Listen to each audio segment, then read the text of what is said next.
তার কালামে পাকের মধ্যে বলতেছেন যে যে ব্যক্তি আল্লাহ তাআলার পক্ষ থেকে নিয়ামত পাওয়ার পরে তো নিয়ামতের শুকরিয়া আদায় করবে, আল্লাহ তাআলা তার নিয়ামতকে বাড়াইয়া দিবেন।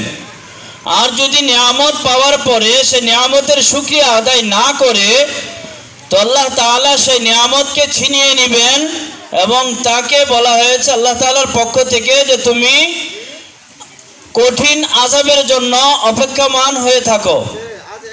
এই জন্য আমাদেরকে সর্বপ্রথম আমাদের ঘরের পাশে এই দারুল কুরআন মাদ্রাসা, থানা ঈদগাহ দারুল কুরআন মাদ্রাসা, এটা আমাদের জন্য একটি নিয়ামত। এই নিয়ামতের শুকরিয়া আদায় করতে হবে আপনার আমার সন্তানকে মাদ্রাসায় দিয়ে। আমরা যদি আমাদের সন্তানদেরকে মাদ্রাসায় না ভর্তি করাই তাহলে এই নিয়ামতের শুকরিয়া আদায় হবে না। আপনার